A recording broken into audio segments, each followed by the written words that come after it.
አላልኩም ትመጣለች ጎጆዬን ታሞቃለች መሰለኝ ማለም ታምር ነው ለያምና እኔ አላምንም። ብሩኬ ቢኖር ነበር የሚዘፈንለት ማለት ነው። ብሩኬ ቢኖር ነበር የሚዘፍንላት ሃይሚ መጣች ቤተሰብ እንዴት ናችሁ? ደህና ናችሁ አላችሁ ወይ? የኔ ውድ ቤተሰቦች እንዴት ናችሁ? አማን ናችሁ ወይ? እንግዲህ ትላንትና ሃይሚ በድንገት ትመጣለች ተብሎ ይመጣል። ነገ ሃይሚ ትመጣለች ብዬ በርግ እኔ ግን ማለት ጠንቋይ ነሽ እንዳትሉኝ እንጂ እኔ ባለፈውም ተናግሬያለሁ። ቤተሰቦቼ የስደት እህቶቼ ልባችሁ የሚናገረው ነገር ስሙ። ልባችሁ ትክክል ነው አይሳሳትም ብያለሁ አላልኩም? ብያለሁ። እኔ ልቤ ነው የሚነግረኝ ታውቃላችሁ። ልቤ ሲነግረኝ ነው ለእናንተ የምናገረው ማለት ነው። እና ሃይሚ እንግዲህ በሰላም ወደ ሀገሯ መጣለች። እንኳን ደህና መጣሽ ሃይሚ የኔ ውድ ማለት ነው። እና ውድ ቤተሰቦቼ እንግዲህ ሃይሚና ብሩኬ ደግሞ ነገ ሃይሚና ብሩኬ ተገናኙ ተብሎ ምርጥ በቃ ቅውጥ ያለ ነገር እንግዲህ ማለት ነው።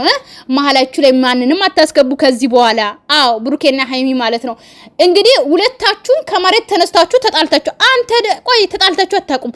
ነገር ግን እንትና ምን ፈልገ ነው የመጣው? ማን ነው ይሄ ልጅ ማለት የሆነ ልጅ ምን ፈልገ ነው ዛሬ የመጣው? ሄደ ግን ላቀሳስር እንደ ቤተሰብ ጥሩ አይደለም። ጥሩ አይደለም። ላቀሳስር ነበር ግን ሳስበው ጥሩ አይደለም። እኔ ራሱ ልቤ እየነገረኝ ነው። ግን ለምን ምን ፈልገ ነው የመጣው? ምን ፈልገ መጣ? አልገባኝም።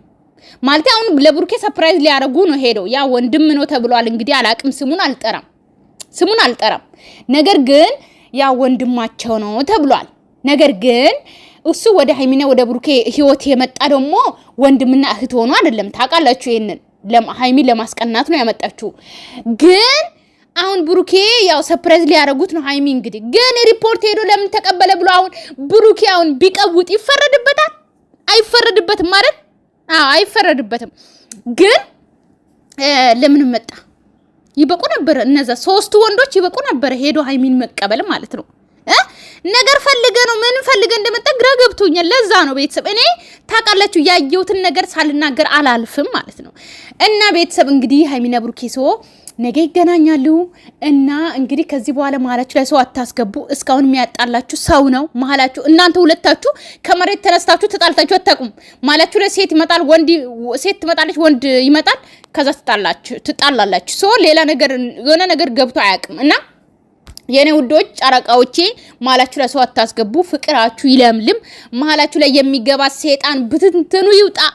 አጥንቱ እንክትክት ይበል ማለት ነው። ለነገሩ ሴጣን አጥንት አለው እንዴ? የለውም። ስልባቦት የሆነ አጥንት ነው። እና እንግዲህ መሀላችሁ ላይ ሰው አታስገቡ። ፍቅራችሁን አጠንክሩ። ውለዱ፣ ክበዱ። ከዚህ በኋላ ሃይሚና ብሩኬ ከናንተ ብዙ ነገር ነው የምንጠብቀው። ሪሊ ማለት ነው። ይሄ ቀልድ የህፃን ጨዋታ ምናምን አንፈልግም። ከዚህ በኋላ ከናንተ ቁም ነገር አልሰራችሁም እያልኩኝ አይደለም፣ ግን እስካሁን ቁም ነገር በቃ ትክክለኛ መሰሶ የሆነ ታውቃላችሁ፣ ጎጆ ቤት ሲሰራ መሰሶ በቃ እንደዛ አይነት ነገር እንፈልጋለን። ከዚህ በኋላ ብዙ ነገር ከናንተ እንጠብቃለን። ማግባት አለ፣ መውለድ አለ፣ መጀመሪያ ቀለበት አለ፣ ሽምግልና አለ፣ ማግባት አለ፣ መውለድ አለ፣ ከዛ የልጅ አለ፣ ልጅ ማስመረቅ አለ፣ ማስተማር አለ፣ ማስመረቅ፣ ከዛ መዳር አለ ምናምን እንደዛ ሁሉ እንድታዩ እንፈልጋለን። ከዚህ በኋላ እናንተ ህፃን አይደላችሁም። ገባችሁ አይደለ? እያደጋችሁ ከዚህ በኋላ ትዳራችሁን መስርታችሁ ትዳር እንድትይዙ እንፈልጋለን። አለቃ ከተማ ልጅነት የለም። እኔ ልጅ ነኝ እንዴ? የምንድን ልጅ ነኝ እኔ? ከዚህ በኋላ ልጅ ነኝ እንዴት ነው ልጅ ወልዳሉ ምናምን የሚባል ነገር የለም። ልጅ በልጅነት ነው። ገባችሁ አይደለ? ልጅ ሆናችሁ ወለዳችሁ ልጅራችሁ ሲጣፍጥ ከናንተ እኩያ ሆኖ ልጅ አቅፋችሁ ስታቅፉት ራሱ ደስ ሲል ማለት ነው። ገባችሁ አይደለ? ስለዚህ ከዚህ በኋላ ሃይሚና ብሩኬ ከናንተ ብዙ ነገር ነው የምንጠብቀው። መሀላችሁ ላይ የሚገባ ይሄ ህፃን ጫውታ ይሄ ሴት ወንድ ምናምን ወደዛ ጣሉልን። ሁለታችሁ ተፈቅራችሁ መሀላችሁ እቤታችሁ ውስጥ ህፃን ሲያለቅስ በቃ ሲሯሯጥ ማየት እንፈልጋለን። ቪዲዮ እየቀረጻችሁ ምናምን ማለት ነው። ትልቅ ደረጃ ነው የእናንተን የምንፈልገው።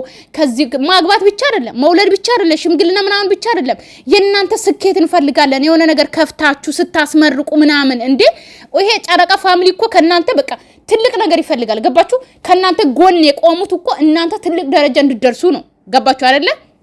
ስለዚህ የሃይሚና የብሩኬ ተብሎ ትልቅ ድርጅት በቃ ብዙ ሰራተኛ ማላ እናንተም እየሰራችሁ ብዙ ኢትዮጵያኖችን ደግሞ ከስደት አትርፋችሁ ደግሞ ውስጥ ከናንተ ስር ደግሞ የሚሰሩ ሰራተኞች ምናምን በቃ ደስ ይለናል ስናይ ማለት ነው። ስለዚህ ከዚህ በኋላ ትልልቅ ነገር ነው የምንጠብቀው ከናንተ ስፔሻል ማለት ነውና እንግዲህ ነገ ደግሞ አዲስ ቪዲዮ እንጠብቃለን። የኔ ውድ ቤተሰቦቼ እንኳን ደስ አላችሁ። ሰላማችሁ ይብዛልኝ። ወዳችኋለሁ፣ አከብራችኋለሁ። ባይ ባይ